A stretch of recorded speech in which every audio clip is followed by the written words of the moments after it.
안녕하십니까. 자, 이번 시간은 페이지 34페이지 4페이지 보시면 집안조사 파트 나갈 차례입니다. 집안조사. 집안조사 파트는 이 파트는 그 집안을 조사해서 특성을 파악해서 그 집안이 가장 알맞은 기초 구조를 선정하기 위해서 집안의 기본적인 내용을 알기 위해서 공부하는 파트 부분에 해당이 됩니다. 그래서 먼저 1번에 집안 성질과 관련돼서 지중응력 분포라고 나옵니다. 자, 지중응력 분포의 개념에 대해서 간단히 살펴보면, 자, 이거죠. 기초가 있으면 사람으로는 발바닥이 기초판이 되겠죠. 자, 기초가 있습니다. 자, 상부에서 이제 하중이 이렇게 전달이 될 겁니다. 하중이, 자, 이 전달이 되면 땅 속에서 저항하려고 하는 힘이 발생을 하게 될 겁니다. 만약에 그래서 보통 우리가 저 앞에서 응력이라는 걸 배웠죠. 어떤 하중이 작용됐을 때 그 부재 내부에 생기는 힘을 보통 응력이라고 했죠. 응력. 자, 그러면 상부에서 하중이 작용되면 밑에서 땅 속에서 저항하려고 하는 힘이 발생하게 되는데 그것을 보통 지중응력이라고 칭합니다. 땅 속에서 저항하려고 생기는 힘, 그것을 지중응력이라고 칭합니다. 지중응력. 그러면 지중응력이 가상흙에서는 사실 이론상 가상흙에서는 동일하게 나타납니다. 지중응력의 크기가 가상흙에서는 동일하지만 실제 집안에서는 약간 달라진다. 그래서 우리 또 동일하게 강의 시작하지만 맞죠? 공부 누가 열심히 하느냐에 따라서 성적은 달라지죠. 집중도에 대해서. 자, 그래서 보통 야간 이렇게 수업을 이제 듣는 분들 보다면 듣는 게 다인 경우가 있죠. 별도로 공부 시간을 조금 해야 되는데 전혀 안 하는 분들도 많습니다. 그러면 나중에 성적이 약간 차이가 납니다. 그처럼 자, 이 땅 속에서 저항하려고 생기는 힘을 지중응력이라고 칭하는데, 그럼 지중응력 크기를 하살표 길이로 이렇게 나타냅니다. 그림으로 나타냈을 때 지중응력도 이렇게 나타냈는데, 그러면 실제적인 사질, 모래 집안에서는 자, 이렇게 되잖아요. 사질 집안. 모래 집안의 경우 지중응력의 크기는 어떻게 나타나는가 하면, 자, 이렇게 나타나게 됩니다. 자, 기초가 있을 때, 자, 상부에서 하중이 작용되면 지중응력은 이렇게 중앙부가 크고요. 주변부가 각 바깥쪽 부분이 이렇게 크기가 작아요. 사질 집안의 경우는 이런 형태로 나타나게 됩니다. 지중응력 크기가 하살표 길이로 표현했다. 그러면 사질 집안의 경우는 이 중앙부가 최대로 나타나는 게 최대 형태로 지중응력 크기가 나타나고 주변부가 최소로 나타나게 됩니다. 주변부가 최소로. 그래서 기본적으로 이렇게 나타나는 겁니다. 그래서 그냥 외우셔도 됩니다. 사중대라고 외우셔도 됩니다. 사중대. 그러면 사질 집안의 경우는 중앙부가 많이 받쳐주고 주변부가 적게 받쳐주는 유형이다. 사람으로 치면 사질 집안에는 중앙부에는 힘 좋은 씨름 선수인 강호동 씨 같은 사람들 밑에서 받쳐주고, 요 주변에는 뭐다? 약골들이 받친다. 국민 약골들이. 그렇게 보시면 되네. 그러면 이런 사질 집안의 지중응력 크기는 이렇게 나타내더라. 지중응력. 이 지중응력의 크기는 중앙부가 최대고 주변부가 최소로 나타나더라 이겁니다. 그러면 이 집안에 건물을 지었다 가정합시다. 그러면 건축물을 이렇게 축조를 합니다. 건축물을 사질 집안이 이렇게 짓게 되면 어디에서 많이 받쳐주더라? 중앙부에서 많이 받쳐주고 주변부에서 많이 못 받쳐주게 됩니다. 자, 그러면 치마 형태는 치마는 다르게 나타나겠죠. 그러면 강한 사람이 밑에서 받치면 치마가 잘 안 되겠죠. 그러면 그래서 이 건축물이 있을 때 사질 집안의 치마 형태는 이렇게 건축물의 양단 부분에 이런 형태의 치마가 보통 발생이 됩니다. 자, 그래서 사질 집안의 건축물을 잘못 축제해 놓으면요, 비만 오면 이 주변이 좀 내려앉아 가지고 안 그래도 어떤 분이 저기 매립지에 자기 건축물 관리에 가 있으신데 본인은 소방 전문이라 카대 소방 기술자로 들어가 있다 카대요. 이 수업 들으면서 사질 집안에 이런 형태를 이해하니까 가보니까 저거 침하됐는데 이러니까 건물 관리하는 사람이 뭐 아는 거 소방하는 사람이 뭘 안다고 이야기하냐고 그러면서 막 이야기하시네. 그래서 이 사질 집안은 중앙부가 지중력 밑에서 지중응력은 땅 속에서 이 저항하려고 받쳐주는 힘을 뭐다? 지중응력이라고 하는데 그 크기 때문에 이렇게 치마량이 여기가 커진다는 거예요. 치마량은 여기가 이렇게 크지. 건축물의 양단 바깥 부분 있죠? 여기가 크게 나타나고 중앙부가 작게 나타나는 형태로 나타나게 됩니다.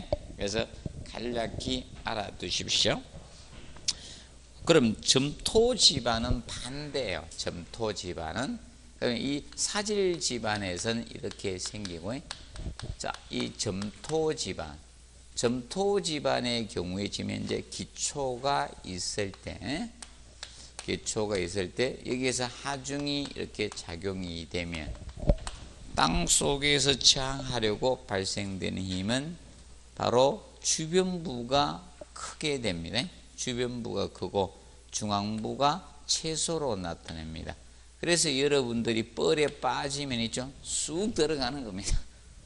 그냥 뻘은 어떻게 쭉 중앙부 쑥부터 많이 빠지죠. 자, 그래서 이런 점토 집안에서 지중응력 크기 개념은 어디다? 중앙부는 최소로 나타나는 겁니다. 중앙부가 최소고 주변부가 최대로 나는 형태로 이렇게 작용이 되게 됩니다. 페이지 34페이지입니다. 이렇게 작용이 됩니다. 그러면 점토 집안에 건축물을 짓게 되면 자, 이렇게 된다는 거죠.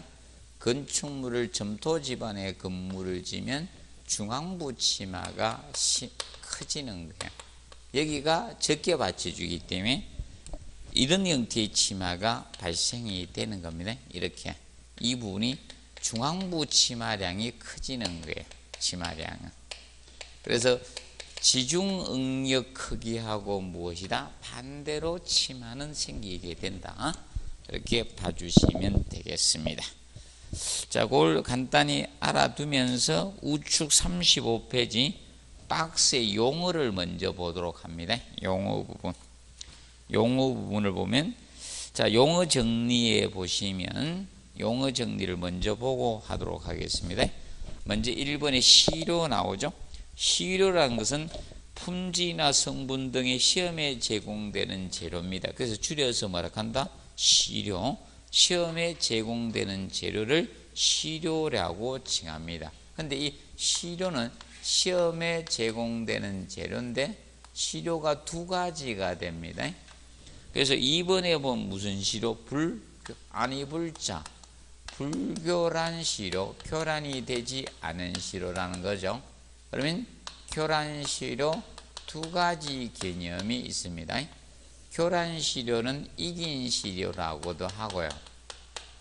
그래서 불교란 시료 그게 해놨죠. 자연태적 상태인 흙에 채취한 시료. 그래가지고 교란이 안 됐다는 겁니다. 그러면 교란 시료, 이긴 시료는 무엇인가 하면 흐트러진 시료를 교란 시료라고 칭합니다. 교란 시료, 이긴 시료, 흐트러진 시료고 흐트러지지 아니한 시료가 뭐다? 교란시료 두 가지 개념이 되는 겁니다. 교란시료, 불교란시료. 그래서 여러분들이 거기 좌측 하단에 보시면 밑에서 세 번째 칸에 보시면 불교란시료에 대해서 해놨죠. 사질은 채취가 어렵다, 점토는 쉽다 이렇게 해놨죠. 자, 그러면 모래는 여러분들 보십시오. 점착력이 있어요, 없어요? 없죠. 모래는 들었다 놔보면 다 흐트러지죠. 그래서 불교란 시료 채취가 어렵다. 자연태적 상태 시료 채취가 어려운 반면에 점토는 점착성이 있기 때문에 불교란 시료를 채취할 수가 있다는 겁니다. 용어를 먼저 이해하고 이렇게 보시면 쉽습니다. 그냥 표만 보면 힘들기 때문에 그 용어를 정리해 놨습니다. 자, 그리고 세 번째 보면 무슨 비 나왔습니까? 예민비. 자, 예민비라는 것은 거기 이렇게 해놨죠. 자, 흙의 익임에 의해서 약해지는 정도를 표시한 것을 무슨 비? 예민비. 자, 흙의 익임이라는 것은 이거죠. 흙이 흐트러졌다는 거다. 자, 그러면 예민비라는 것은 식으로 나타내면 이거예요. 분자에다가 불교란 시료의 강도를 두는 거예요. 불교란 시료. 그래서 흐트러지지 아니한 상태의 강도를 두고요. 흙의 강도를 두고 분모에다가 교란 시료의 흐트러진 상태, 익인 시료의 강도를 둔 거예요. 그러면 흐트러지면 약해지잖아요. 맞죠? 네. 그래서 이걸 한 것을 예민비라고 칭합니다. 예민비. 예민비는 흙의 익임에 의해서 약해지는 정도. 자, 그럼 땅을 여러분들 다져져 있을 때는 어떻습니까? 힘이 좋은데 그걸 파게 되면죠 약해지잖아요. 그래서 그때 흙을 흐트러졌을 때 들고 팠을 때 우리가 포크레인이나 삽으로 들고 팠을 때 얼마 정도 약해지냐 그걸 나타낸 것이 예민비입니다. 그러면 예민비는 그래서 거기에 자축에 아까 불교란 시 자축 페이지에 보면 누가 사질이 작고 점토가 크다 해놨죠. 그러면 수치가 커질수록 뭐다? 많이 약해진다는 거 아닙니까? 그래서 사질의 경우 있죠. 사질은 예민비가 1에 가깝습니다. 1에 가까운 반면 1보다 조금 큽니다. 그런데 점토의 경우는요. 점토는 예민비가 4에서 10 정도 사이가 돼요. 4에서 10 정도 사이. 그러면 점토는 흐트러지면 많이 약해진다는 거예요. 점토의 경우는. 그래서 여러분들 보통 일반 흙을 팠을 때 점토흙을 파게 되면 나중에 몇 구어 넘어 어떻게 됩니까? 볼록해지죠. 산이 생기잖아요. 무덤이 하나 생기잖아요. 원래 있던 흙 다 아무리 다져 넣어도 우리 실력으로 다져 넣어도 남죠? 맞죠? 그거 많이 약해져요. 부풀리죠? 네, 그겁니다. 그래서 점토는 예민비가 그럼 흐트러졌을 때 많이 약해진다는 거예요. 흐트러지지 않았을 때를 분자에 뒀잖아요. 분모에다 흐트러졌을 때 강도를 뒀잖아요. 그만큼 많이 약해진다는 거예요. 점토는 흐트러졌을 때 많이 약해진다는 겁니다. 그거고, 그 다음에 네 번째 보십시오. 안밀해놨죠. 지하에 의해서 강극수가 제거되어 지반이 압축되는 현상을 우리가 안밀이라 하는데, 자, 그러면 먼저 안밀을 하기에 앞서서 제하는 하중을 가하는 것을 제하라 합니다. 하중을 가하는 것, 이것을 제하라 해. 하중을 가한다. 이것을 제하라고 합니다. 자, 그러면 집안에 사실상 이거잖아요. 흙만 있는 것이 아니다. 흙입자도 있겠지만 흙과 흙 사이에 뭐가 있다? 강극수가 있다는 겁니다. 강극수가. 이 강극수도 일반적으로 물도 차지하고 있다는 거죠. 이 강극수가 있는데 그럼 이것이 뭐다? 제거돼야지 압축될 거 아닙니까? 압축되는 현상. 이것을 안밀이라 해요. 그래서 안밀은 낚시 좋아하신 분들 옛날에 낚시 밑밥 던질 때 깻묵을 많이 줬거든. 보통 있죠. 참깨나 들깨 기름 짜고 남은 찌꺼기를 압축된 게 그게 깻묵이라 하거든요. 압착되잖아요. 안밀 현상 안 되면 오늘 귤을 하나 사셔가지고 눌러보시면 돼. 눌러보면 접이 쫙 나가고 압축되면 그게 뭐다? 안밀 현상이야, 안밀. 자, 그래서 그걸 안밀이라고. 그때 그래서 안밀 치마 해놨죠. 그 5번에 안밀 치마 있어요. 제거되면서 이제 압축되는 것이 안밀인데, 그래서 좌측 페이지 보시죠. 좌측 페이지 보시면 그 안밀 속도 나오죠. 제일 상단에 보시면 안밀 속도. 그러면 안밀 속도는 결과적으로 물이 잘 제거돼야 되겠죠. 물이 잘 빠져나가야지 압축이 잘 될 거 아닙니까? 맞죠? 자, 그러면 여러분들 이겁니다. 저런 거는 코코넛 이런 거는 하도 딱딱하게 여러분들이 눌러도 안 빠져나가죠. 아닙니까? 코코넛에 올라타도 잘 안 빠지죠. 하도 딱딱해서 외부가. 맞죠? 그런데 귤은 올라타면 어떻게 됩니까? 쭉 잘 빠지겠죠. 잘 빠져나가야지 안밀이 빠릅니다. 그러면 그래서 안밀 속도하고 물 빠짐성이죠. 그 투수성이 나와요. 투수계에서 물 빠짐성을 투수성이라고 하죠. 수치화시키면 투수계수가 되는 거고요. 그러면 이 투수성, 집안의 물 빠짐성, 투수성하고 안밀 속도, 이 두 가지는 무슨 관계인가? 비례 관계예요. 물이 잘 빠져야지 어떻게 된다? 물이 잘 빠져야지 안밀 속도가 빨라지는 거예요. 맞죠? 그래서 투수성은 모래가 잘 빠진다, 점토가 잘 빠진다? 모래죠. 자, 그래서 여러분들 이겁니다. 뭡니까? 벼는 어디에서 농사를 지어야 됩니까? 논에서 하죠. 논은 물 빠짐성이 잘 있어요, 없어요? 없는 땅이죠. 맞아요? 논농사는 물이 필요하잖아요. 논농사 물이 필요한데 모래 집안에서 논농사 지으면 하나도 안 됩니다. 그래서 점토 집안에서 논농사를 짓는 거죠. 물 빠짐성이 없으니까. 그러면 안밀 속도하고 투수성은 비례 관계다. 그러면 모래가 물 빠짐성이 좋죠. 그래서 투수성이 다 좋은 집안에마다 안밀 속도가 빨라지는 거예요. 그래서 사질이 빠른 겁니다. 그런데 점토는 투수성이 나쁘잖아요. 그래서 안밀 속도가 어떻게? 느린 겁니다. 자, 그러면 물 빠짐성이 좋을수록 뭐는 빠르다? 안밀 속도는 빨라지는 거고, 물 빠짐성이 나쁘면 안밀 속도는 어떻게? 느린 겁니다. 실제 시험은 요거는 기출돼서 투수성은 나왔어요. 상식으로 낸 게 물 빠짐성이 거의 다 알 거 아닙니까? 이거 가지고 냈고요. 그 다음에 이제 시험이 나온 것이 거기 내부 마찰각 나죠. 투수계에서 투수성 밑에 내부 마찰각.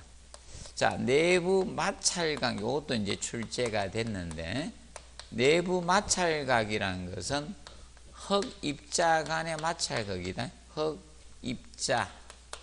흑입자 간의 마찰각을 내부 마찰각이라고 칭합니다.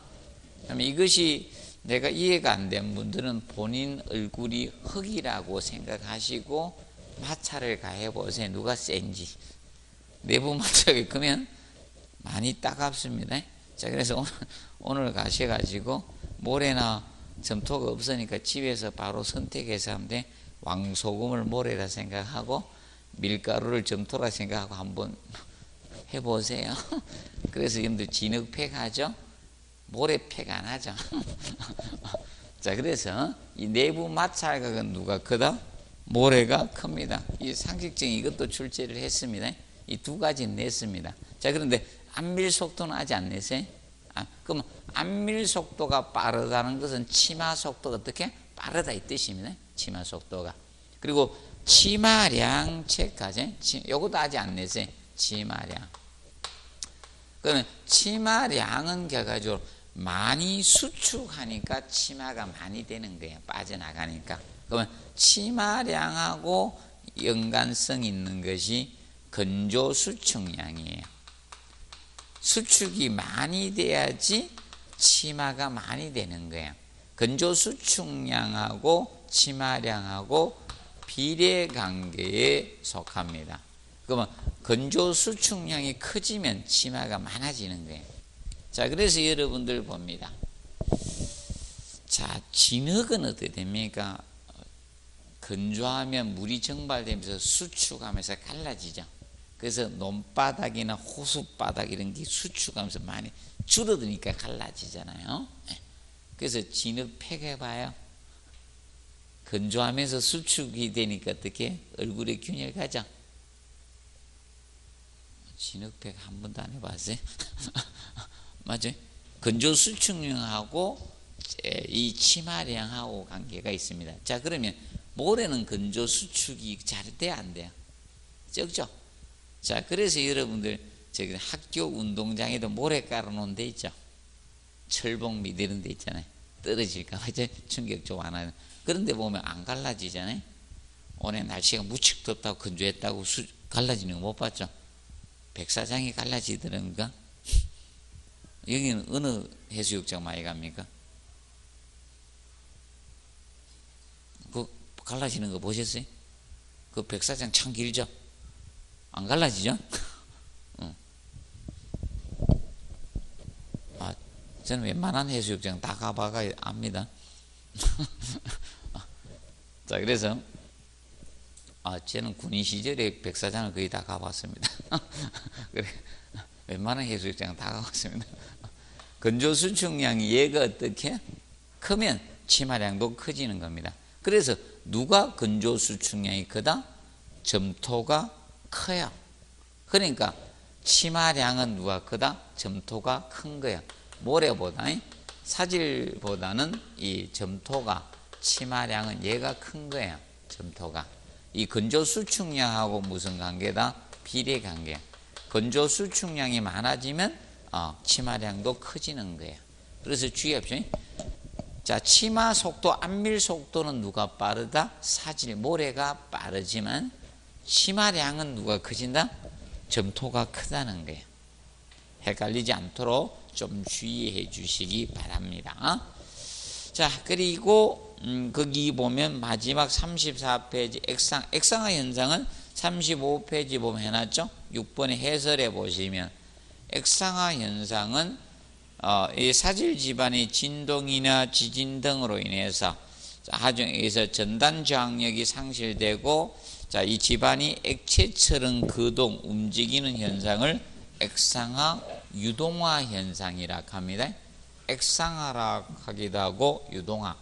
자, 그래서 이 액상화 유동화가 문제가 된 것이 크게 이 선진국에서 뭐가 생겨야지 문제가 생깁니다. 저런 데서 생기면요 별 신경도 안 써요. 자, 왜 그런가 하면 못 사는 나라에는요 내진 설계 자체를 안 했잖아요. 맞아? 건축물을 그냥 뭐 낮게 해가지고 대충 지어가 살고 있거든. 그런데 선진국에서는 내진 설계를 했잖아요. 그래서 이 내진 설계를 하면서 액상화해서 문제가 됐던 것이 미국 서부에서 지진이 생겼을 때 하고, 그 다음에 일본 고베 지진 때문에 문제화가 된 거예요. 일본 고베 지진이 1993년도죠. 그때 4년, 그때 90년대 그때거든요. 미국 서부가 80년 후반에 지진이 생겼거든. 그래서 액상화 현상 때문에 집안이 고체인데 액체처럼 움직이는 겁니다. 그래서 붕괴가 엄청나게 됐습니다. 그럼 일본 고베 보통 한신 대지진이라 하는데, 고베준이 리터 규모 7 정도의 지진이 왔는데, 그 당시 일본 내진 설계를 했는데도 불구하고 5천 몇백 명이 죽었거든. 그 당시 전 세계적으로 가장 내진 설계가 잘 돼 있는 나라가 뭐다? 일본이에요. 그거는 누구도 그거 안 하거든. 원래 내진 설계 제일 잘 돼 있습니다, 일본이. 왜냐하면 일본은 지진이 상상 못할 만큼 많이 생기죠, 우리나라. 맞죠? 자, 그렇기 때문에 이 내진 설계, 이 액상화 유동화 현상 있죠? 그럼 액상화 유동화 현상은 왜 생기나 가르쳐줄게. 액상화라고도 하고 유동화라고도 해요. 유동화. 그래서 이 액상화 유동화 현상은 집안이 사질 집안일 때 생겨요. 사질. 집안은 사질, 모래 집안에서 잘 생겨요. 모래이면서, 자, 이 밀도가, 집안의 밀도가 이 느슨한 상태일 때 생기는 거예요. 다져지지 않고 이런 느슨한 상태에서 많이 발생합니다. 액상화 유동화 현상은 느슨한 상태면서. 그리고 세 번째, 입자가 작은 모래만 있는 거예요. 입자가, 자, 이 작은 모래만 자, 모래만 분포되어 있는 겁니다. 분포되어 있고요. 그리고 이때 치하수가 있을 때입니다. 치하수. 이런 조건이 만들어져서 이때 지진이 오게 되면, 지진이나 이런 진동이 작용이 되면, 이런 진동이 발생하게 되면 흙이 뭐처럼 움직이더라? 액체처럼 움직이는 거예요. 지반이 발생이 되게 되면 이 지반이 전단지항력을 상실하고 지반이 액체처럼 움직이는 거예요. 액체처럼 거동하는 현상이에요. 움직이는 현상. 이것을 액상화 유동화 현상이라고 칭합니다. 액상화 유동화. 이걸 액상화 유동화라고 해. 그래서 여러분들 이겁니다. 매립지는 안 좋은 거예요. 매립지는 좋지 않습니다. 그래서 여러분들 매립지는 될 수 있으면 선택하지 않도록 해두시면 됩니다.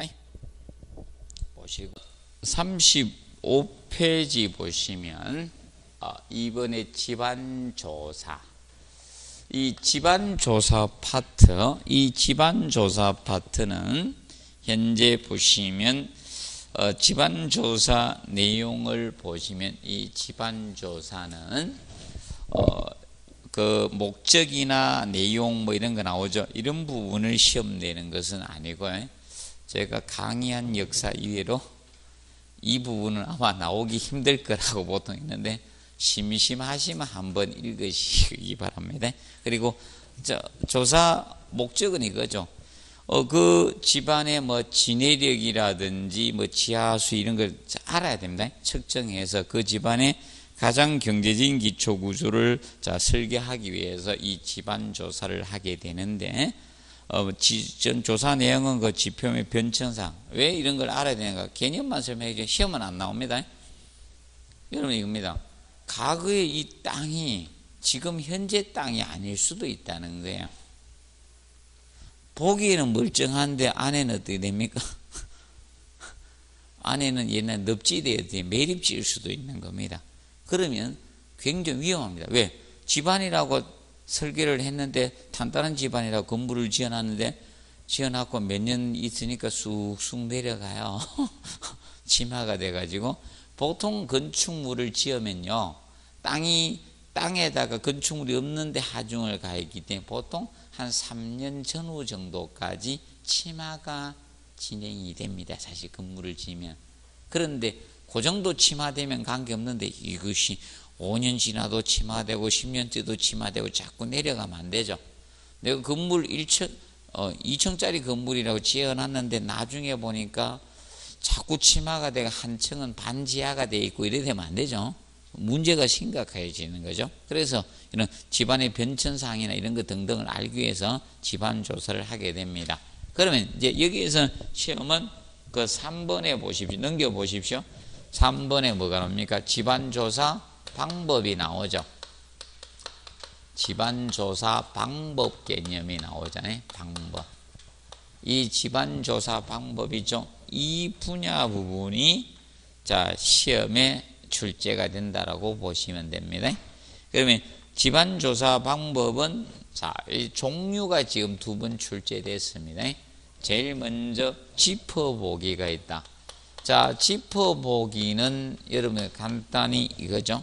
탐사봉 같은 거, 막대, 쇠막대 같은 걸로 사람의 감각으로 땅을 찔러서 탐사하는 겁니다. 그럼 이거는 한도가 있을 수밖에 없죠. 그럼 이거는 연약 집안에 있죠. 간단히 이렇게 해보는 거고, 사실 이겁니다. 지하 20m까지 찔릴 사람이 있어, 힘으로, 인력으로. 없죠? 그래서 이런 거는 그냥 간단히 개념만 알아둔다. 짚어보기 있더라 정도만 기억하면 돼요. 그러면 얕은 기초, 얕은 집안조사입니다. 깊이 찔릴 수 없잖아, 맞죠? 그리고 2번 시험 파기. 시험 파기는 직접 파서 눈으로 확인하겠다는 거예요. 직접 파서 눈으로 확인했다는 것이 시험 파기입니다. 그럼 이것도 얕은 그러니까 깊이 할 수 있어요? 깊이 못하죠. 땅을 다 파볼 수도 없는 이고, 맞죠? 그래서 이런 것은 간단히 개념만 알아두시면 된다. 그리고 세 번째 뭐가 나옵니까? 보링이 나옵니다. 보링. 자, 보링은 자, 이겁니다. 요 오자는 넣을 수도 있고 뺄 수도 있습니다. 요거는 보링 이렇게 쓰는 분도 있고 보링 이렇게 쓰는 분도 있고 이건 관계없어요. 자, 보링이란 것은 집안에 구멍을 뚫는 겁니다. 집안에 구멍 뚫는 거. 그래서 보링을 다른 말로 뭐라고 하는가 하면 천공이라고도 합니다. 천공, 보링. 집안에 구멍을 뚫는 거예요. 집안에다 이렇게 구멍을 뚫는 거예요. 자, 구멍을 뚫어버리면 어떻게 됩니까? 흙이 밖으로 나올 거 아닙니까? 그래서 흙의 종류를 알 수 있는 거고, 그 다음에 초반에 뚫을 때는 점토가 나오다가 밑에 더 들어가니까 모래가 나오고 집안의 구성을 알 수 있겠죠. 그 다음에 땅을 파다 보니까 물이 나오면 지하 수위가 어느 정도 깊이 있는 것도 알 수 있을 거고, 이런 걸 하기 위해서 집안에 구멍 뚫는 것을 뭐라 한다? 보링이라고 칭합니다. 보링. 그 다음에 넘겨보시면 이 보링만 해서는 그럼 보링을 하면 흙의 종류는 알 수 있다는 겁니다. 그래서 네 번째 표준 간입 시험을 하게 됩니다. 표준 간입 시험. 자, 그러면 표준 간입 시험이란 것은 이 표준 간입 시험은 자, 일단 흙의 종류는 우리가 알았다는 겁니다.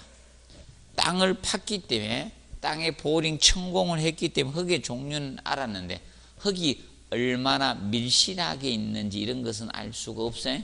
그래서 그 현장에서 시험을 하겠다는 겁니다. 그래서 표준 간입 시험은 표준 상태에서, 그래서 다른 시험은 그거 가지고 내는데 우리는 그거 외울 필요는 없고 표준 간입 시험용 쇠 표본 추출기를 쇠막대 끝에 끼우고 무게 자, 그 63.5kg에 출 76cm에서 낙하식인데 이게 표준 상태야. 그러면 표준 간입 시험은 모르면 이걸 기억하면 돼요.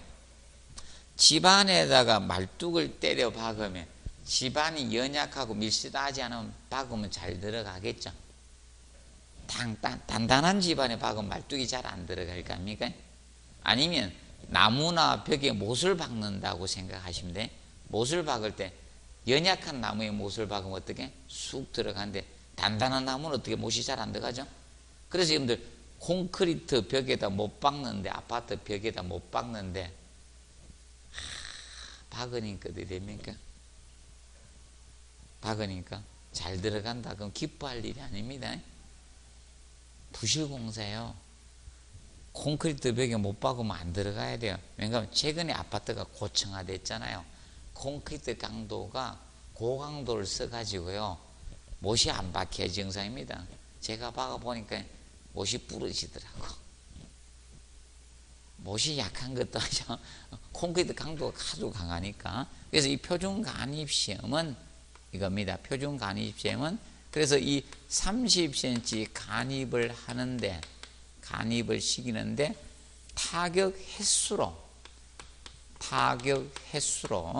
몇 번 때려 박았느냐. 그래서 그걸 N치라고 합니다.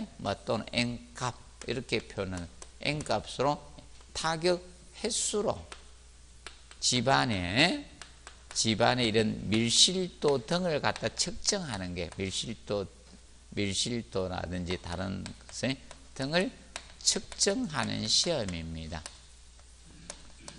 측정하는 시험. 이것을 무슨 시험이라 칭한다? 표준 간입 시험이라 해. 표준 상태에서 간입량을 측정해서 집안에 그럼 여러분 이겁니다. 타격 횟수가 많아진다는 것은 그 집안이 뭐하다? 밀실하다는 거죠. 그래서 여러분 단단한 집안에 말뚝 때려 박으려면 힘들죠? 잘 안 들어가. 근데 단단하지 않는 집안에 말뚝 때려 박으면 어떻게? 쑥 들어가죠? 그 같은 원리예요. 그래서 타격 횟수로, 이것이 얘가 제일 중요해요. 얘가 제일 중요한 거예요. 시험 중에는 요거 중에 제일 중요한 것이 얘입니다. 얘가 제일 중요해요. 표준 간입 시험을. 그래서 N값이 클수록 타격 횟수가 N치가 클수록 밀실한 집안이죠. 클수록 밀실한 집안을 의미하는 거예요. 집안입니다. 그런데 이거는 달라집니다. 이건 달라집니다. 자, 이 N값이 모든 집안에 동일하게 나타날 수는 없습니다. 자, 왜 그러냐면 여러분들 못을 박는데 나무에 박는 거하고 벽돌에 박는 거하고 콘크리트 박는 거 틀리죠? 그것처럼 집안도 종류가 다르잖아요. 그럼 N값은 다를 수밖에 없는 거예요. 오늘 집에 가서 한번 해봐요. 못 가지고 나무에 한번 박아보고 석고보드에 한번 박아보고 콘크리트에 한번 박아보세요. 틀릴 수밖에 없는 거죠. 그것처럼 이것도 집안마다 N값은 다르게 적용을 할 수밖에 없는 거예요. 동일할 수는 없죠. 열해 두시고. 자, 그 다음에 39페이지 보시면, 자, 이제 5번째 베인 테스트가 나옵니다. 베인 테스트. 베인 테스트. 자, 이 베인 테스트는 테스트가 시험 아닙니까? 시험인데. 자, 그러면 이 베인은 날개입니다. 원래 날개 시험이죠. 날개. 그래서 거기 39페이지 그림을 보시면 그 베인 해놨죠. 밑에 십자형 날개야. 이것을 때려 박아가지고 회전시켜서 하는 겁니다. 베인 테스트는 아무 집안에 다 할 수 있는 게 아니라 옛날에 뻘이었던데 쉽게 매립지. 그러면 이제 뻘을 매립했을 때 그럼 뭡니까? 서양 뻘을 매립한 매립지입니다. 매립지인 줄. 그래서 집안의 변천사를 알아야 되거든. 과거에 이제 그 뻘을 매립을 했는데 그다가 바로 건물 지으면 위험하다는 거죠. 테스트를 하는 거예요. 자, 그럼 베인 테스트는 바로 이거는 연약 점토 집안입니다. 연약 점토 집안. 연약 점토 집안이 바로 무엇이다? 진흙이에요. 진흙. 연약 점토 집안에, 자, 이 연약 점토 집안의 점착력 판별 시험입니다. 점착력 판별 시험이 베인 테스트가 됩니다.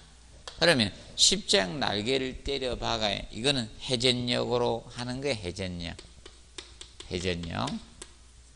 회전 돌려서 회전력으로 점착력을 판별하는 겁니다. 자, 그럼 여러분들 잘 모르시면 이걸 기억하시면 되는 거예요. 자, 반죽을 생각하면, 자, 호떡 반죽이 점착력이 좋아요? 풀빵 반죽이 점착력이 좋아요? 호떡 사 먹으면 보셨고 옆에서 하시는 거 안 보세요? 반죽 딱 떼는 거. 그래서 그분들 어떻게 합니까?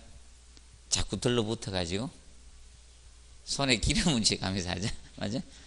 근데 풀빵은 어떻게 됩니까? 주인자에 넣어 푹 부어버리죠. 그럼 점창이 호떡 점창이 좋죠? 그럼 돌리면 호떡엔 잘 안 돌아갈 거고 호떡 반죽에는. 근데 풀빵 반죽에는 어떻게? 잘 돌아가. 회전수가 빠를 거 아닙니까? 그래서 이 회전력으로 바로 그 집안의 점착력을 판별하는 시험이 뭐다? 베인 테스트고. 구분을 간단히 해 놓으세요. 두 가지 시험은 얘들은 좀 해놔야 돼. 앞으로 얘들 들어갈 수밖에 없습니다. 그래서 수업 시간에 집중하면서 잘 들어놔요. 그러면 뭐가 돼도 되는데 수업 시간에 열심히 잘 안 듣고 어떻게 됩니까? 저거만 열심히 갔다가 졸면서 갔다가 나중에 별도 따로 공부 안 하고 그러면 점수가 조금 나빠집니다. 잘 보아놓으십시오. 자, 정리해 놓으시고 그 다음에 39페이지 보면 6번에 뭐다? 물리적 지하 탐사 나와요. 물리적 지하 탐사는, 자, 여기 넓은 지층의 연약층의 깊이나 안반의 위치 등 대략적인 집안 조사에 쓰는 게 물리적 집안. 그래서 물리적 지하 탐사는 종류는 여러 가지가 있습니다. 대표적인 거 두 가지만 하는 거죠. 이거는 대략적인 집안 조사예요. 구체적으로 상세히 조사하는 건 아니고 대략적인 집안 조사에 사용되는 겁니다. 집안 조사에 사용되는 것은 거기 보면 탄성 파식 지하 탐사하고 탄성 파식하고 전기 저항식 두 가지가 있는 겁니다. 탄성 파식 지하 탐사하고 전기 저항식. 각 물질마다 전기 저항이 다르죠. 그걸 이용한 게 전기 저항식이고, 그리고 탄성파식은 이걸 하는 겁니다. 지진파의 원리를 이용하는 거예요. 지진파의 원리를 이용하는 거네. 원리를 이용하는 거예요. 그러면 지진이 생길까지 기다릴 수는 없잖아요. 그래서 인공 지진을 일으켜가지고 TNT나 이런 거 다이아메트를 폭발식 인공 지진을 일으켜서 그럼 각 지층에서 파장이 다르더라 이겁니다. 그걸 활용하는 것이 탄성파식 지하탐사, 이런 것들이 있다는 정도만 기억을 해 놓으시면 된다. 그럼 여기는 중점을 어디에 둬라? 표준 간입션 종류를 지금 현재 냈습니다. 그러면 앞으로 상호 연결을 해가지고 낼 수도 있다. 시험 종류 이런 거를 갖다가. 그러면 철근 콘크리트 시험도 있을 거고 다른 데 시험이 있거든. 그걸 다르게 해서 내는 경향도 있을 수 있다. 그래서 조금 주의해서 봐두십시오. 그리고 넘겨보시면 40페이지 지내력 개념이 나옵니다. 지내력. 자, 지내력이라는 것은 지내력은 지지력이라고도 하고요. 지지력, 지내력. 지내력은 집안이 하중을 지지할 수 있는 능력입니다. 지지할 수 있는 능력. 그것을 지내력 또는 지지력이란 용어를 씁니다. 지내력 또는 지지력이라고 합니다. 자, 이 파트에서는 자, 어떻게 기출이 됐는가 하면, 자, 거기 표 보십시오. 표가 나오죠. 자, 표 나옵니까? 자, 몇 페이지입니까? 40페이지. 거기 상단에 보신 표 있죠. 지내력 순서 있죠. 여기 한번 기출이 됐습니다. 요거 기출이 됐고. 근데 꼭 안 외워도 돼요. 그걸 꼭 외워가지고 뭐 하시려고요? 우리가 직접 뭐 설계하는 것도 아니고 시험이니까 그 한 번 낸 거예요. 순서. 그러면 이렇게 냈습니다. 순서 뭐 이런 경함반이 강합니까? 연함반이 강합니까? 상식적으로? 암반 중에서도 단단한 경함반하고 맞죠? 연함반이 있다. 그럼 당연히 경함반이 강하겠죠. 연함반하고 모래하고 누가 강합니까? 암반이 그래도 강하죠. 모래보다는 암반이 강하죠. 연함반이라도. 이제 상식이 낸 겁니다. 순수에. 그래서 그거 외우실 필요는 없고요. 근데 지내력 시험을 봅니다. 밑에. 그럼 지내력 시험이 두 가지가 있다는 거예요. 지내력 시험을 두 가지를 통해서 하는데, 그 1번에 보면 뭐가 있다? 직접 지내력 시험이 있고요. 자, 직접 지내력 시험이 있고 간접 지내력 시험이 있다. 그러면 직접 지내력 시험과 간접 지내력 시험 두 가지가 있습니다. 시험은 간접 지내력 시험 말뚝 시험이 나왔습니다. 그래서 얘는 말뚝을 박아봄으로써 이 말뚝 박기 시험입니다. 이거 가지고 기출을 했었습니다. 이게 기출이 되었습니다. 얘가 기출이 되고 직접 지내력 시험은 안 나왔습니다. 얘는 평판에 직접 하중을 간다 해서 평판지하시험이라고 합니다. 평판지하시험. 자, 그러면 얘가 나오게 되면요, 왜 얘는 냈는데 얘는 아직도 안 나오는가 하면, 얘는 말뚝 때문에 나온 거예요. 말뚝 사실.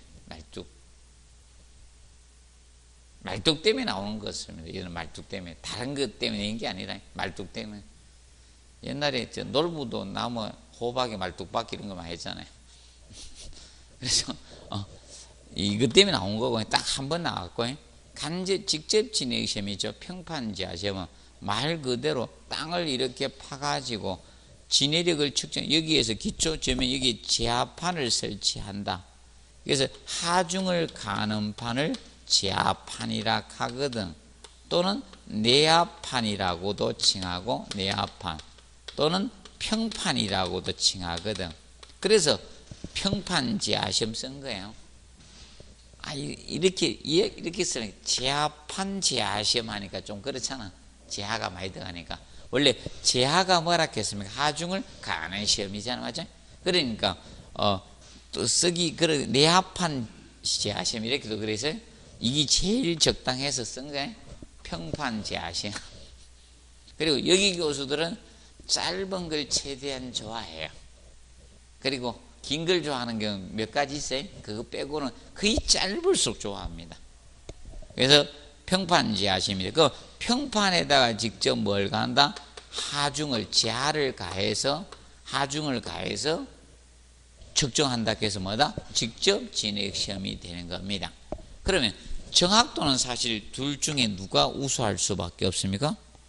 얘가 우수하겠죠? 직접 하니까, 맞죠? 그럼 간접이고, 이건 어떻게 하는가 하면 간접적 이거는 땅에다가 말뚝을 타격을 해가지고 때려 박는 거예요. 그래서 간임량 측정해가지고 진해력을 추정하는 거예요.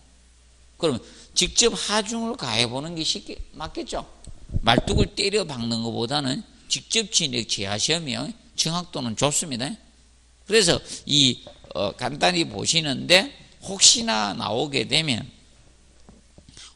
나오면 미리 가르쳐 줄게. 41페이지 있죠? 그 미음에서 나옵니다. 5번째 줄 있죠?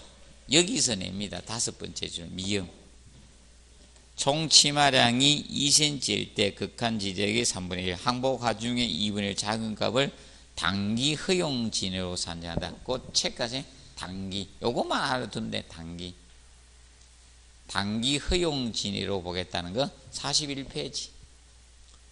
위에서 5째 줄부터 나오잖아. 6째 줄.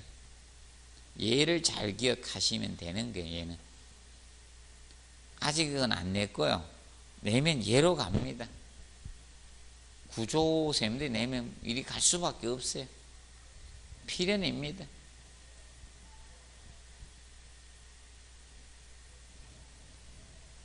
그래서 앞전에 제가 언더피닝 공법, 앞전에 탑다운 공법을 해두라는 이유가 그겁니다. 왜 탑다운 공법을 제가 자꾸 했는가, 그걸 생각해 보면 됩니다.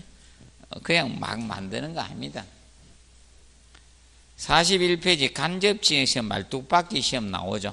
자, 말뚝박기 시험은 이겁니다. 다른 개념이 아니라 땅에다가 자, 이겁니다. 집안이 약하니까 미리 여기에다가 말뚝 지정을 할 거다. 말뚝을 박을 건데, 이 집안에다 말뚝을 미리 박을 건데, 말뚝을 때려 박으면서 이미 진해력을 우리가 측정하겠다는 거예요. 땅을 조사해 보겠다는 거네. 그래서 거기 기억 보면 나오죠. 기억에 써놨습니다. 시험 말뚝은 말뚝 박기에 앞서서 말뚝의 길이나 지지력 등을 조사하는 시험으로 실제 사용할 말뚝 똑같은 조건으로 박아라. 그러면 이거죠. 이양 박을 건데, 맞죠?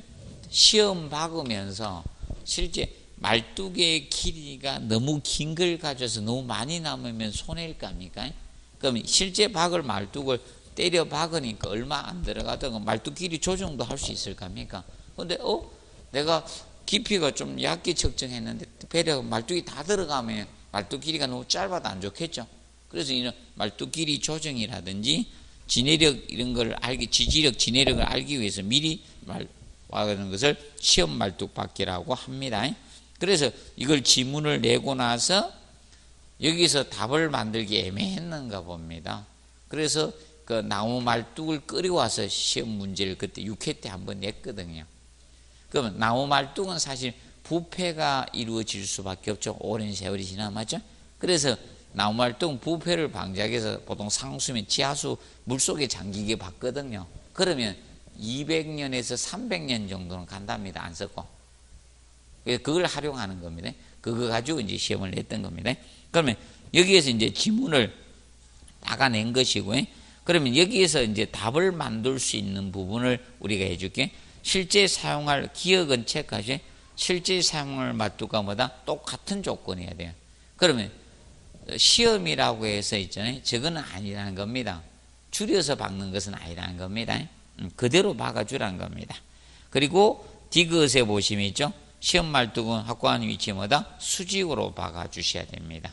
그리고 연속적으로 박대 휴식 시간 두지 말아야 돼요. 왜냐하면 휴식 시간을 주면 집안의 상태가 달라지기 때문에 말뚝이 응력이 틀려져요. 그래서 바로 연속적으로 박아주란 겁니다. 그리고 이제 장난치는 게 비읍을 좀 잘 봐두시면 돼. 최종 간임량은 5회 10회 타격한 무슨 것이다? 평균 치마량 가지고예요. 요 평균 가지고. 평균 치마량 가지고 한데 요거 아마 곤칠 가능성이 상당히 높다.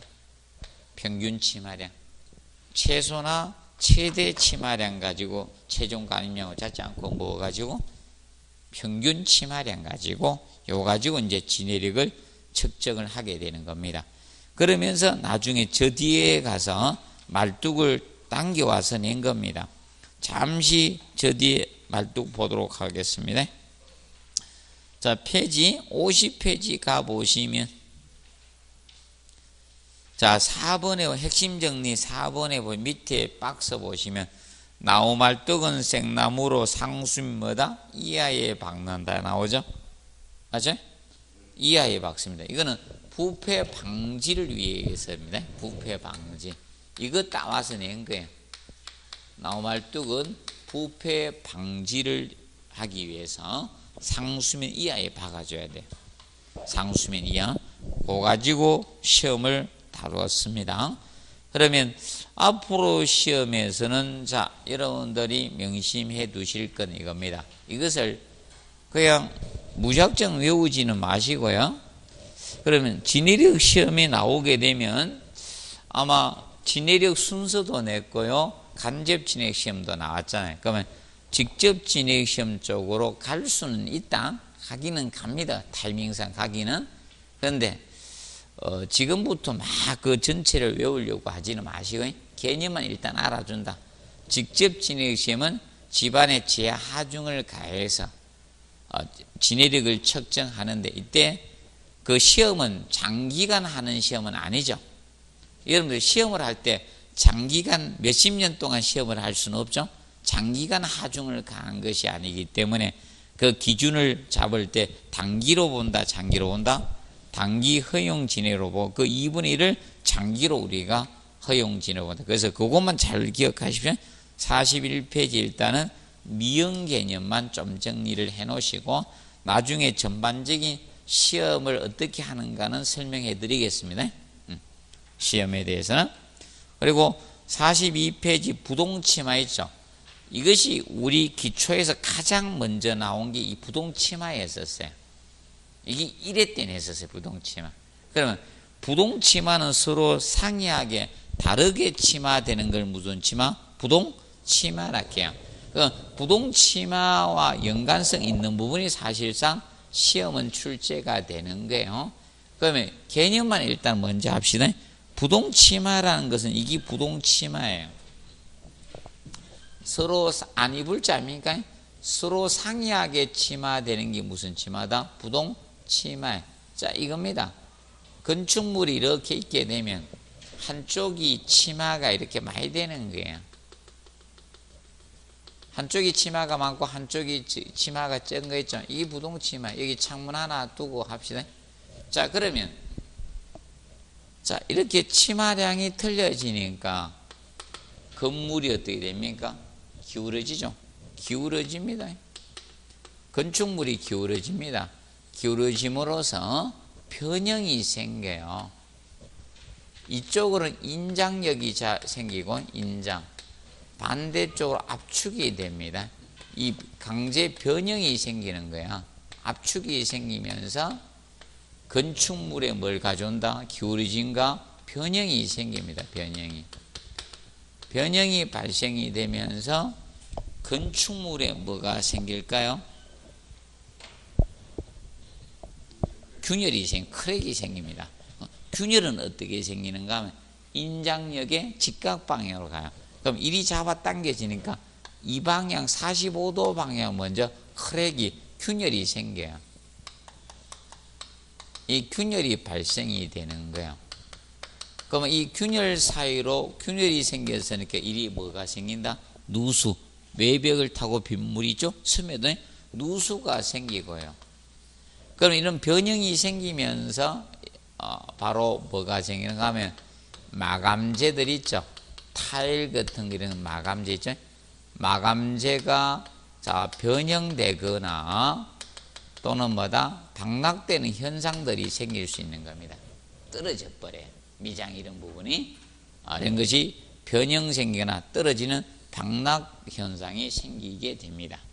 자 그리고 균열이 이렇게 가는데 제일 무서운 균열이 이거예요. 45도 방향으로 가는 균열은 괜찮은데 그러면 이렇게 되면 이 방향으로 생기는데 그러면 여기 생겼다 가정합시다. 45도 방향. 그러면 그 45도 방향으로 생긴 균열 생긴 직각벽면에 수평으로 균열이 갑니다. 그럼 굉장히 위험해지는 거야. 명심하세요. 한쪽 방향은 45도로 가고 거기의 직각 방향 벽에 수평 균열이 생기고 있다는 것은요. 건물이 부동침하가 심각히 진행되고 있다는 거예요. 명심하세요. 알아두세요. 상식으로 알아둬야 돼. 이거는 안전을 위해서. 그래서 내가 옛날 모 교수님 집에 가가지고 이 건물이 부동침하가 심각하게 생기고 있으니까 팔고 가시든 새로 때려 부숴서 새로 짓든 둘 중에 하나 이렇게 팔고 가실 때 저는 하도 실험을 많이 해가 안전에 대한 그게 다 있어. 딱 보면 표시가 납니다. 그래서 둘 중에 하나를 선택해서 팔고 가시더라고. 그 다음 사람이 때려 부쉈나 모르겠네.